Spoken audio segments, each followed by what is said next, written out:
Inilah Radio Republik Indonesia. RRI, Radio Tangga Bencana COVID-19.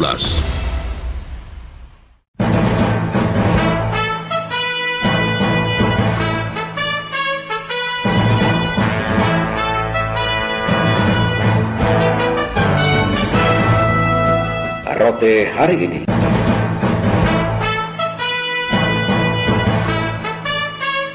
Selamat pagi pendengar, Anda mengikuti rangkaian informasi yang terangkum dalam Rote hari ini, edisi Selasa 26 Mei 2020. Dari Rote dan seputaran Nusa Tenggara Timur, ada beberapa informasi yang menjadi rangkuman Rote hari ini, di antaranya: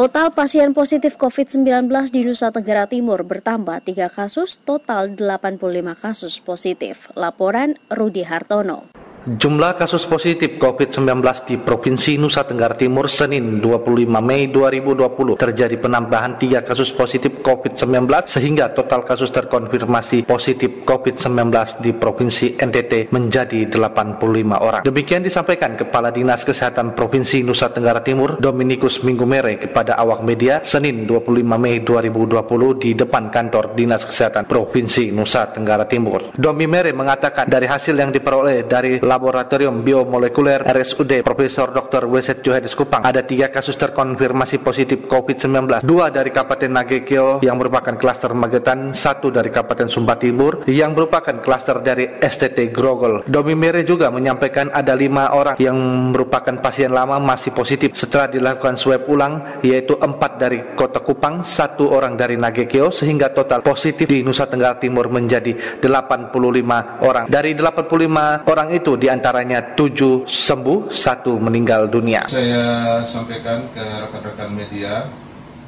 informasi yang baru didapat dari Laboratorium Biomolekuler Rumah Sakit Umum Profesor Dr. Johannes Kupang.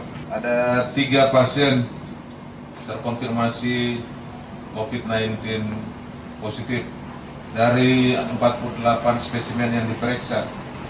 1 dari Sumba Timur dari klaster STT, kemudian 2 dari Nagekeo, klaster Magetan. Kemudian ada 5 orang yang masih positif. Jadi positif yang lama. Jadi yang baru itu 3 orang, yang lama 5 orang, yaitu dari 4 dari Kota Kupang. Setelah di swab ulang masih positif, dan 1 dari Nagekeo. Total positif menjadi 85 orang.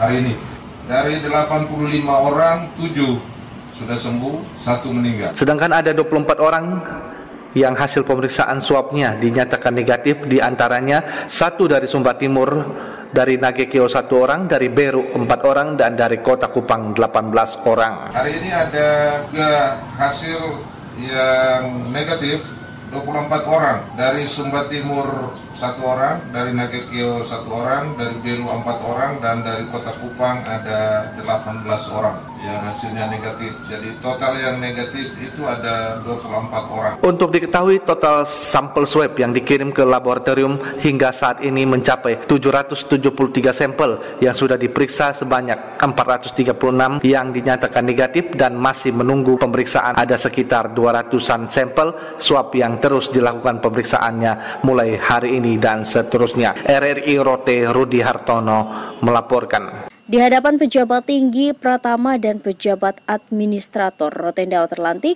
diharapkan segera menjalankan amanat jabatan.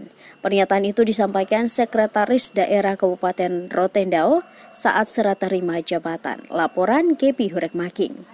Terhadap pejabat terlantik pada jabatan pejabat tinggi Pratama dan pejabat administrator yang berlangsung 18 Mei 2020 yang silam, Sekretaris Daerah Kabupaten Rotendao Jonas M. Seli bertempat di ruang rapat kantor Bupati lantai 2 kawasan perkantoran Tilangga Permai minta pejabat terlantik untuk segera menjalankan tugas jabatan secara sungguh-sungguh, bertindak bijak dan memahami etika kepemimpinan. Ditegaskan Jonas M. Seli, penunjukan pejabat terlantik tidak atas dasar suka atau tidak suka, tidak ada unsur mengobjektifkan sesuatu yang subjektif, akan tetapi telah melewati tahapan job fit dan seleksi terbuka sebagai bagian dari manajemen aparatur sipil negara, di antaranya pengembangan karier, pengembangan kompetensi dan pola karier sesuai Undang-Undang Nomor 5 Tahun 2014 dan PP 11 2017. Diingatkan dalam posisi jabatan tertentu, seorang ASN dapat berperan memberikan pelayanan terbaik kepada masyarakat. Dua peristiwa itu, seleksi terbuka atau open bidding dan job fit yang dilakukan itu adalah manajemen aparatur sipil negara. Tidak ada unsur lain di situ. Jadi Bapak Ibu jangan berpikir bahwa kita mengobjektifkan hal-hal subjektivitas. Job fit atau uji kompetensi sudah sesuai dengan amanat aturan dan diberikan jabatan oleh pimpinan kita, karena untuk melayani masyarakat itu tidak ditentukan kita duduk di mana. Dalam peran kita bisa buat hal yang baik untuk masyarakat. Di hadapan pejabat tinggi pertama dan pejabat administrator, Sekda Jonas M. Selly ingatkan pejabat untuk selalu membekali diri dengan kematangan berpikir, kendali emosional dalam menata pemerintahan agar dapat menjalankan amanat pelayanan publik dengan sebaik-baiknya. Diharapkan pejabat terlantik segera bertugas pada 26 Mei 2020. Dari Beranda Selatan NKRI, Gebrek Making melaporkan.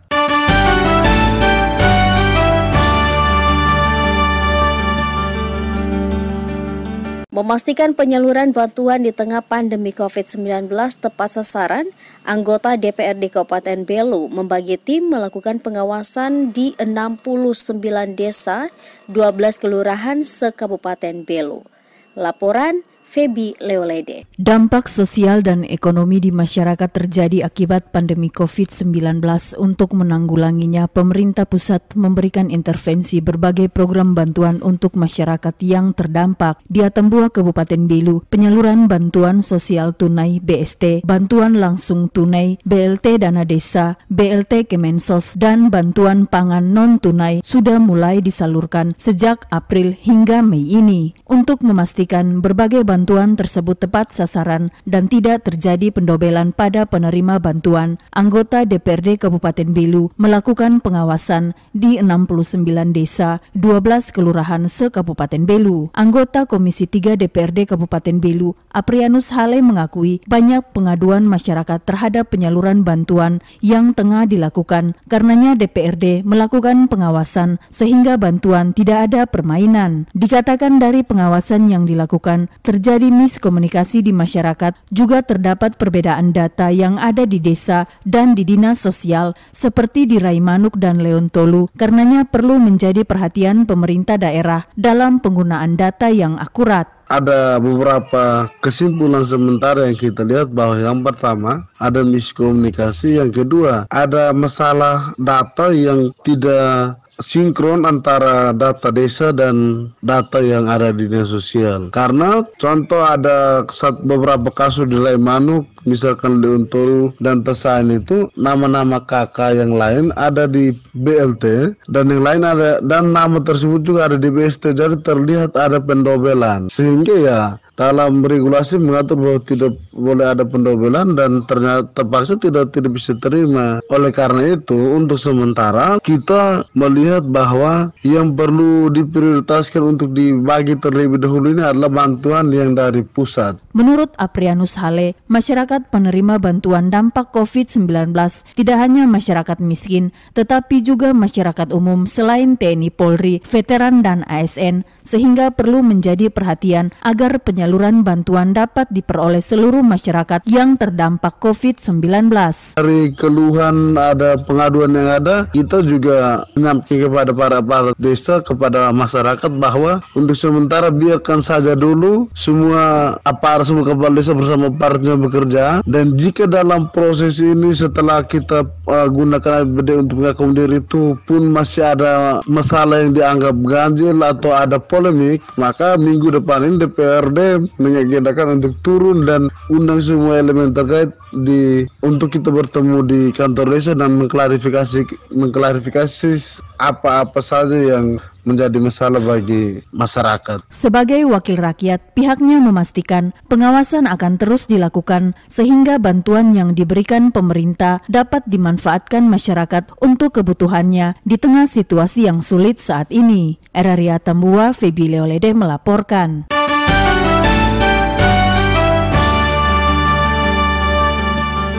Budaya berkumpul untuk menggelar berbagai kegiatan sosial masyarakat hendaknya dirubah sejalan dengan kondisi pandemi COVID-19. Selengkapnya dilaporkan Ana Lopo. Penegasan tersebut disampaikan juru bicara gugus tugas COVID-19 Provinsi Nusa Tenggara Timur, Jelamo Ardo Marius, yang lebih lanjut mengatakan budaya berkumpul untuk bersepakat dalam menggelar berbagai kegiatan kemasyarakatan di tengah pandemi penyebaran dan pencegahan COVID-19 hendaknya dirubah agar tidak menimbulkan penyebaran virus COVID-19. Dalam keterangan persnya di Kupang, juru bicara gugus tugas COVID-19 Provinsi Nusa Tenggara Timur, Jelamo Ardo Marius, mengatakan budaya berkumpul dalam jumlah banyak sudah menjadi kebiasaan masyarakat sehingga sulit untuk dirubah. Namun hal penting yang dipahami adalah menjaga jarak agar tidak terkena virus dimaksud. Budaya Indonesia ini kan budaya komunal ya, selalu mau bersama-sama, berbicara bersama-sama, kumpul sama-sama, arisan sama, pesta keluarga macam-macam. Itu budaya komunal ya. Tetapi sejalan dengan perkembangan,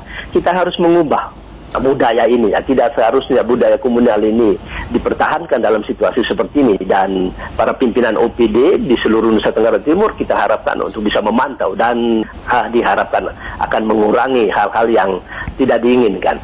Kesadaran masyarakat Nusa Tenggara Timur untuk mematuhi protokol kesehatan telah menunjukkan respon positif. Dengan demikian, pegawai ASN sebagai ujung tombak, menurut Jelamo Ardo Marius, tidak tinggal diam dan bersembunyi, tapi harus bekerja keras guna melindungi masyarakat dari pandemi COVID-19. Kesadaran masyarakat umum Nusa Tenggara Timur kita harapkan untuk bisa mematuhi protokol kesehatan ya. Dan kita sebagai pemerintah, kami tidak bisa berdiam di barak terus. Kami harus bekerja melawannya dengan segala cara. Dan kami harus memperkuat semua kekuatan yang ada ya dalam rangka membangun Nusa Tenggara Timur. Tentu saja kekhawatiran masyarakat itu baik sekali dan kami selalu memantau, dan tentu dari hari ke hari kami juga akan melakukan kontrol yang ketat untuk bisa mematuhi, dan para pimpinan OPD sudah tahu bagaimana mengontrol para pegawainya di setiap kantor. Dukungan doa dari semua komponen masyarakat Nusa Tenggara Timur untuk tenaga medis, terutama para dokter, hendaknya terus dilakukan agar benar-benar terjaga dari virus corona.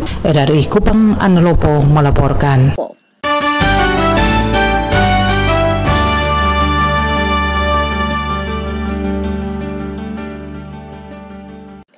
Penerima peserta didik baru PPDB tahun ajaran 2020-2021 di tengah kondisi pandemi COVID-19, pemerintah Kota Kupang melalui Dinas Pendidikan dan Kebudayaan dilaksanakan melalui sistem sonasi tunggal berbasis online, dan berikut kita ikuti laporan Alfred Sengge.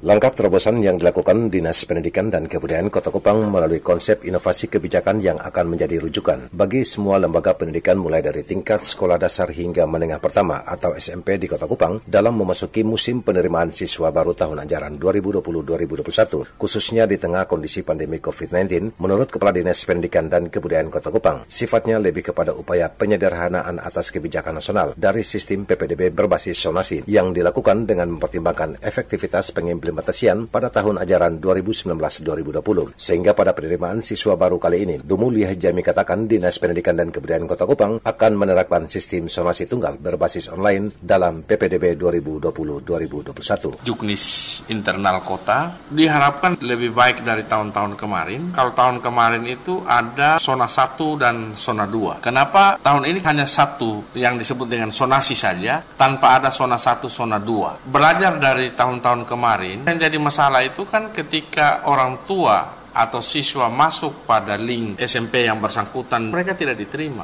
Nah, oleh karena itu, untuk tahun ini tetap zona, dan dalam sonasi itu kita menggunakan 100% online. Kepala Dinas Pendidikan dan Kebudayaan Kota Kupang juga menjelaskan aspek teknis dari mekanisme pendaftaran, khususnya sekolah-sekolah yang belum melaksanakan sistem sonasi tunggal berbasis online dengan mengedepankan protokoler pandemi COVID-19. Kalau teknis online, saya pikir tidak ada masalah. Yang memang bermasalah itu dengan COVID ini adalah yang offline, cukup banyak memang. Nah, oleh karena itu teknisnya pasti kita mengatur masa pendaftarannya, kita perlebar. Misalnya yang biasanya 3 hari kita jadikan misalnya 5 atau 6 hari dengan jumlah terbatas. Misalnya satu hari kita buka untuk 30-50 saja, dengan pasti kita menyiapkan tempat duduk macam-macam yang protokol kesehatan. Nanti besok 50 lagi, yang 51 berarti datang biar besok. sekolah-sekolah yang belum melaksanakan inovasi kebijakan PPDB zonasi tunggal berbasis online, yakni lingkup pendidikan dasar yang kali ini baru sekitar 10 SD yang terkategori layak, berbeda dengan jenjang pendidikan SMP yang sudah secara menyeluruh siap menerapkan pola baru dari sistem zonasi tunggal berbasis online dalam penerimaan siswa baru. RRI Kupang, Alfred Sengge melaporkan.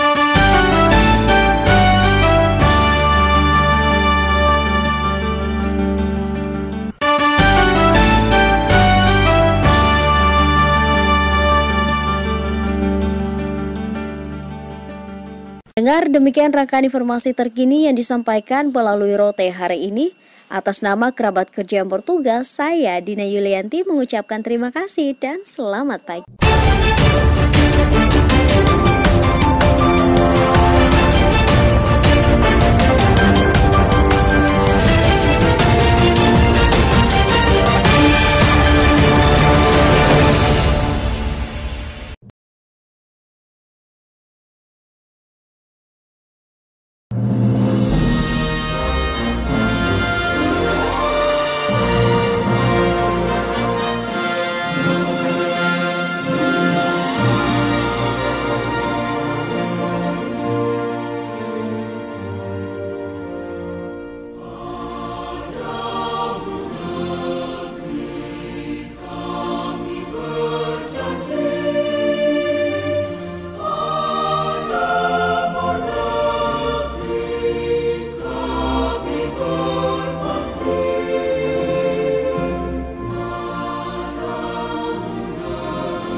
RRI Radio Tangga Bencana COVID-19.